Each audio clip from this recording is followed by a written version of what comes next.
Eh, Assalamualaikum warahmatullahi wabarakatuh. Perkenalkan, nama saya Nabila Audia dengan NIM 24482011110095 dari Prodi S1 Farmasi. Di sini aku mau jelasin tentang Anatomy of the Human Eyes atau sistem penglihatan. Nah, sistem penglihatan adalah sistem kompleks yang memungkinkan kita menangkap cahaya, mengubahnya menjadi sinyal listrik, dan meneruskannya ke otak untuk diproses menjadi gambar. Nah, di sini ada kornea ya. Kornea ini letaknya tuh di lapisan bening paling depan. Nah, fungsinya tuh membiaskan cahaya masuk ke dalam ke mata dan membantu memfokuskan penglihatan. Nah, yang kedua ada pupil. Pupil tuh letaknya pada lubang hitam di tengah iris. Nah, fungsinya tuh mengatur jumlah cahaya yang masuk ke dalam mata dengan membesar atau mengecil. Nah, yang ketiga ini ada iris. Nah, letaknya tuh di sekitar pupil bagian berwarna pada mata. Nah, fungsinya tuh untuk mengontrol ukuran pupil tergantung pada intensitas cahaya. Nah, lens atau lensa ini ya. Nah, letaknya tuh di belakang pupil. Nah, fungsinya tuh untuk memfokuskan cahaya ke retina. Lensa dapat berubah bentuk akomodasi agar fokus terhadap objek dekat atau jauh. Anterior chamber ini letaknya tuh di ruangan berisi cairan antara kornea dan lensa. Nah, fungsinya tuh untuk menyediakan nutrisi untuk kornea dan lensa serta menjaga tekanan in, eh intra intro intraokular. Nah, di sini ada ini lagi. Ciliary body atau badan silaris. Nah, fungsinya tuh untuk menghasilkan aque aqueolus aku aque aqueous humor atau cairan mata. Nah, dan mengontrol bentuk lensa untuk fokus. Nah, ini ada apa ya? Nih, ada ora setara.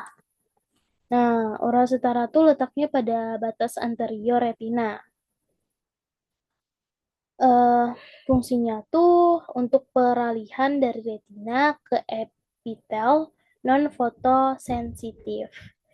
Nah, yang ini ada sklera, letaknya tuh pada lapisan putih, nah kan di lapisan putih keras di luar mata. Nah, fungsinya tuh untuk memberi bentuk dan perlindungan struktural pada bola mata. Terus ada retina nih. Nah, lapisan terdalam bagian belakang mata. Nah, fungsinya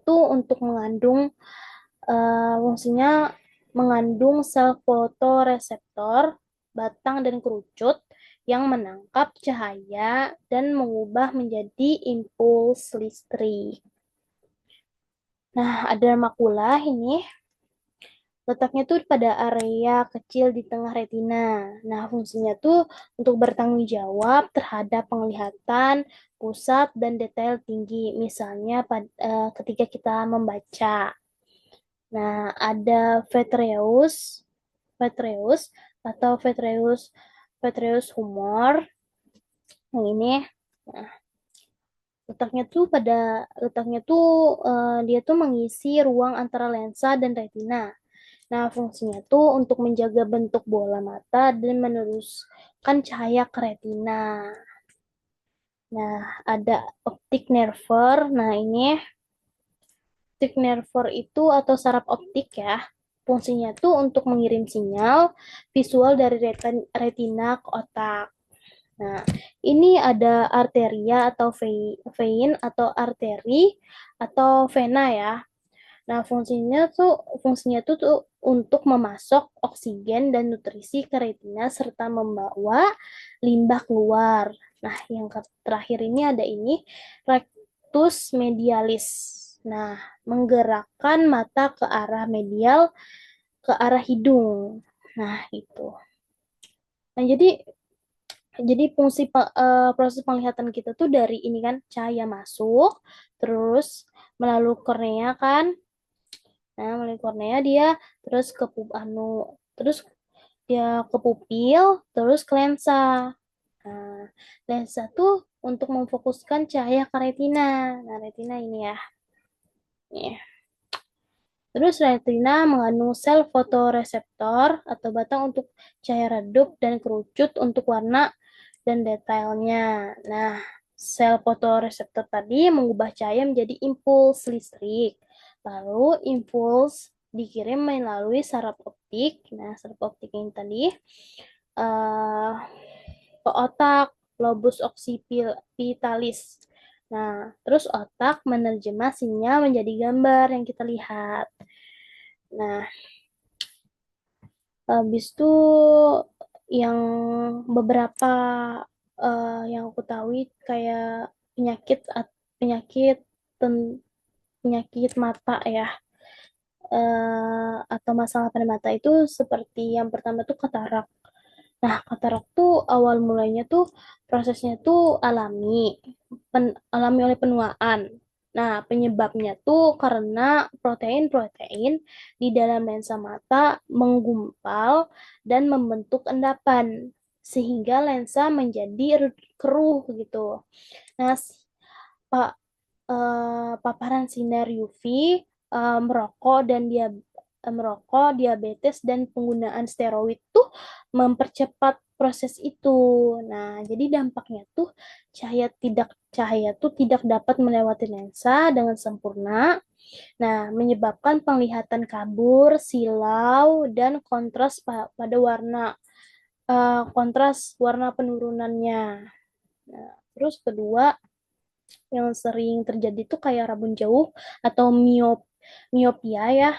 Awal mulanya tuh bola mata tuh tumbuh terlalu panjang, uh, elongasi aksial, terus atau kelengkungan kornea terlalu besar, lalu cahaya jatuh di depan retina, bukan tepat di retinanya. Nah, jadi dampaknya itu kan objek jauh terlihat kabur karena fokus tidak tepat. Nah, biasanya berkembang sejak anak-anak. Terus yang kedua, rabun dekat lagi atau hipermetropia.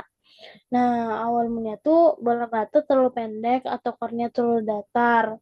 Nah, cahaya jatuh di belakang retina. Nah, ya dampaknya tuh mata tuh sulit memfokuskan objek dekat. Nah, pada anak-anak tuh pada anak-anak sering tidak pada anak-anak sering terjadi itu sering tidak terdeteksi karena mata bisa mengakomodasi. Nah, terus kita next ke ini ya,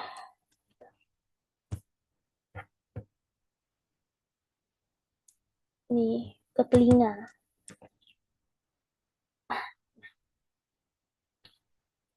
Anatomi telinga manusia. Nah, anatomi telinga manusia tuh terdiri dari telinga luar atau outer ear, terus telinga tengah middle ear, dan telinga dalam itu inner ear.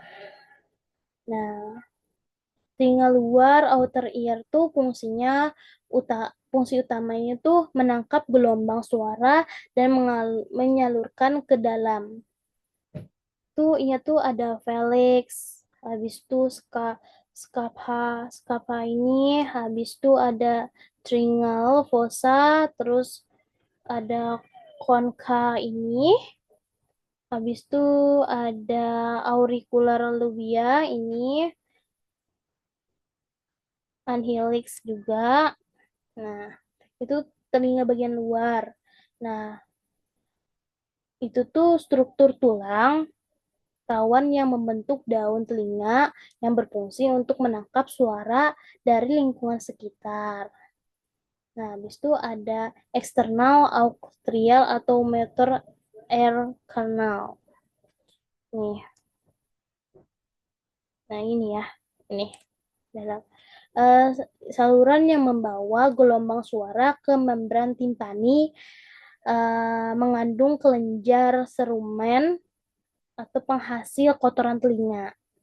Terus kita ke telinga tengah atau middle ear yang fungsinya tuh untuk mengubah gelombang suara menjadi getaran mekanik dan memperkuatnya. Ada, nah ini, tympanic membran atau eardrum ya. Nah, itu tuh membran tipis yang bergetar saat terkena suara. Getaran diteruskan ke tulang pendengaran. Nah, ada ini ya.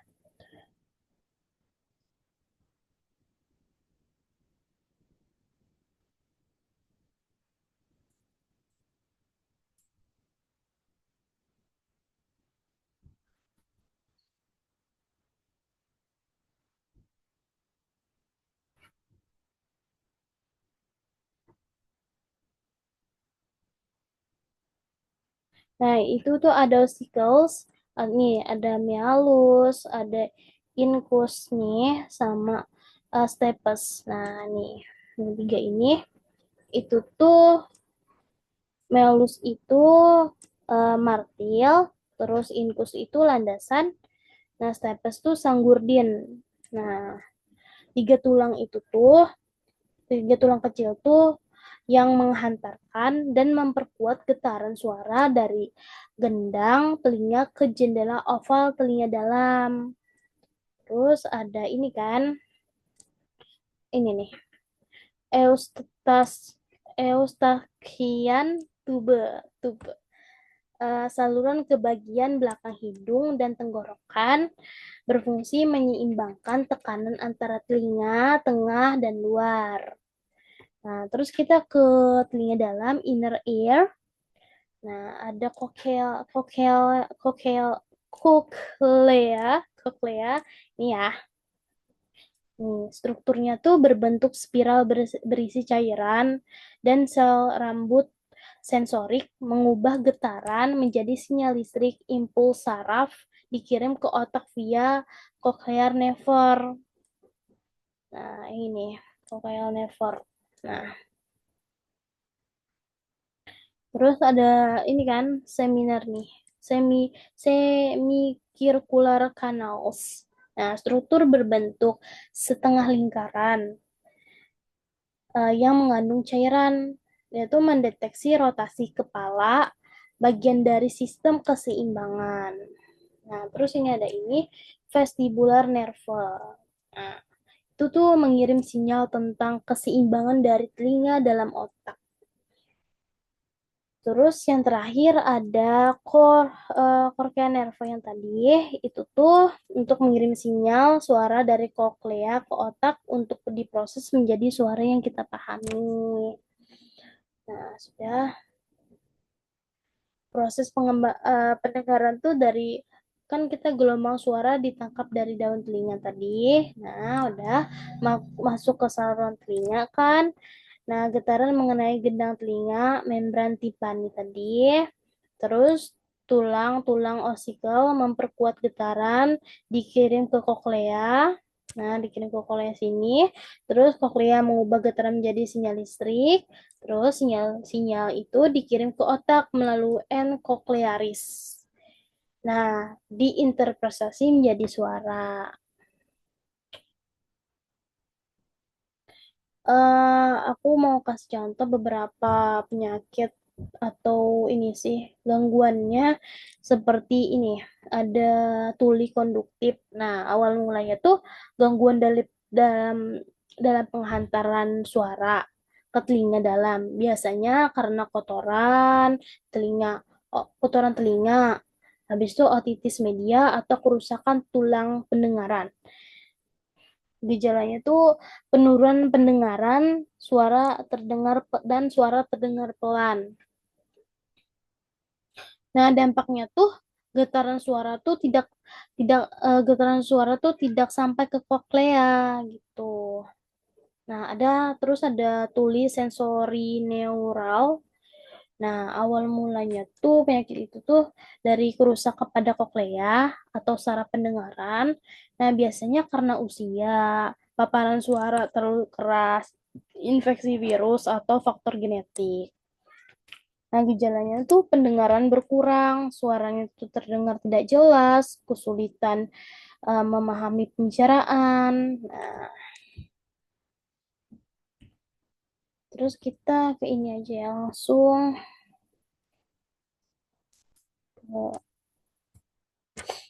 ke ini.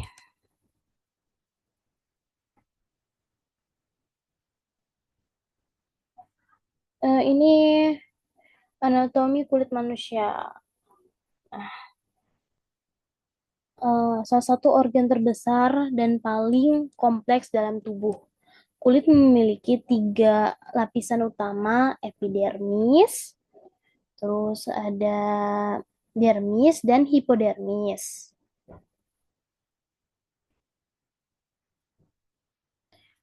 Nah,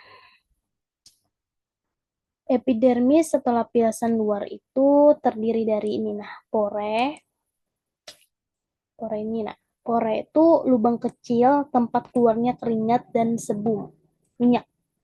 Nah, terus ada hair salve. Salve itu bagian rambut yang terlihat di permukaan kulit. Nah, habis itu ada scabe, ska, ska, apa nih? Scabious gland. Nah, ini. Nah, kelenjar minyak yang menghasilkan sebum untuk menjaga keseimbangan dan elastisitas kulit. Terus ini epidermis kan, lapisan paling atas yang melindungi tubuh dari patogen sinar UV dan dehidrasi. Nah, kita masuk ke lapisan paling, paling tengah atau dermis.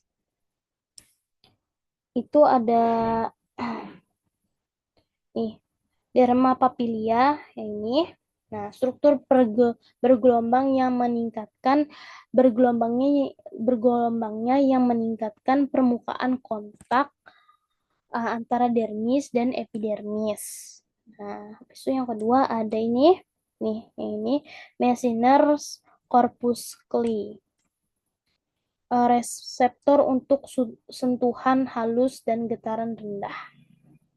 Terus ada free nerve ending, hmm, reseptor nyeri, suhu dan sentuhan kasar. Terus ada ada reticular layer. Nah, lapisan bawah dermis berisi kolagen dan elastin untuk kekuatan dan elastis kulit. Terus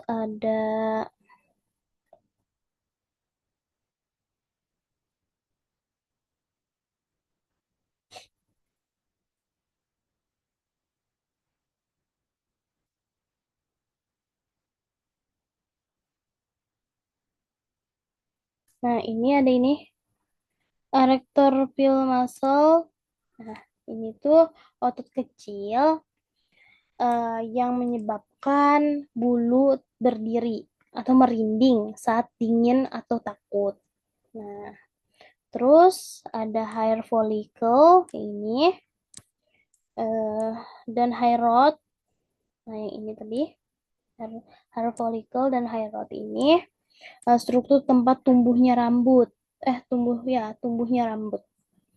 Terus ada vein dan arteri. Nah, ini vein dan arteri itu pembuluh darah yang mensuplasi nutrisi dan oksigen ke kulit serta mengatur suhu tubuh. Terus ada sweat gland nih. Sweat gland itu kelenjar keringat yang mengatur suhu tubuh melalui penguapan air. Terus yang terakhir ada pecinian pecinian corpuscle, clay, reseptor tekanan dan getaran intens. Nah, kita masuk ke lapisan bawah hipodermis atau subkutan. Nah, itu tuh ada nih hipodermis yang ini ya. terdiri dari jaringan lemak dan ikatan sebagai bantalan dan penyimpanan energi. Terus ada eh, adip adipose tisui tisi tisui tisui tisui jaringan lemak untuk isolasi dan cadangan energi.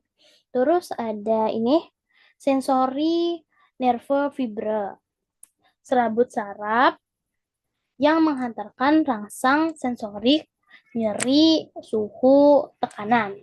Kayak nyeri, suhu, dan tekanan.